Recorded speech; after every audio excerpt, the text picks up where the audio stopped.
നിങ്ങളുടെ ഇഷ്ട പരമ്പരകൾ എക്സ്ക്ലൂസീവായി സൺ നെക്സ്റ്റ് ആപ്പിലൂടെ തികച്ചും ഫ്രീ ആയി ഇപ്പോഴേ ആപ്പ് ഡൗൺലോഡ് ചെയ്യൂ. എന്റെ മക്കളുടെ അച്ഛനെ വേണ്ടാന്നുള്ളവരുടെ ഒരു ബന്ധവും എനിക്കും വേണ്ട.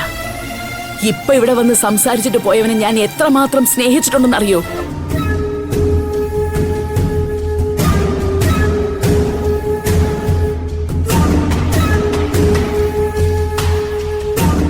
ഇളയമേലുണ്ടായ മകനായിട്ട് ഒരിക്കലും ഞാൻ അവനെ കണ്ടിട്ടില്ല. എന്റെ സ്വന്തം കൂടപ്പറപ്പായിട്ടേ ഞാൻ അവനെ കണ്ടിട്ടുള്ളൂ. പക്ഷേ അവൻ എന്നോട് പെരുമാറിയത് അങ്ങനെയൊന്നും അല്ലായിരുന്നു. എന്റെ അച്ഛനിൽ നിന്നും ആദ്യം അവൻ എന്നെ അകറ്റി. അവന്റെ അമ്മ പറയുന്നത് പോലെയൊക്കെ അവൻ ചെയ്തു.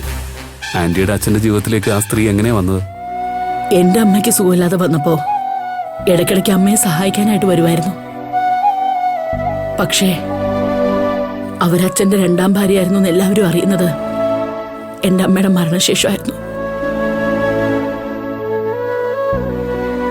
അമ്മ എന്നെ വിട്ടു പോയപ്പോ ഞാൻ ശരിക്കും ഒറ്റപ്പെട്ടു പോയി. സ്കൂളിൽ പോലും പോകാൻ എനിക്ക് ശരിക്കും കഴിഞ്ഞില്ല. അപ്പോഴാ അച്ഛൻ ഇളയമേയും 5 വയസ്സുകാരനായ മോഹനെയും കൊണ്ട് വീട്ടിലേക്ക് വരുന്നത്.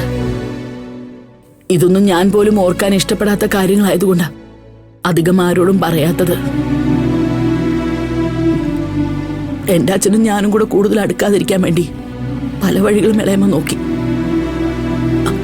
അതിലെല്ലാം ഒരു പരിധിവരെ അവർ വിജയിക്കുകയും ചെയ്തു. ഒടുവിൽ അച്ഛനും രോഗിയായി മാറിയതോടെ ഞാൻ വീണ്ടും ഒറ്റപ്പെട്ടു.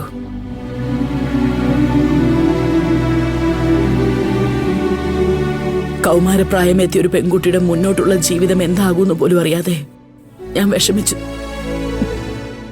ആത്മഹത്യ ചെയ്താൽ എന്താന്ന് വരെ ഞാൻ ചിന്തിച്ചു പോയി. അപ്പോഴാ ദൈവദൂതനെ പോലെ ഒരാൾ എന്റെ ജീവിതത്തിലേക്ക് കടന്നു വന്നത്.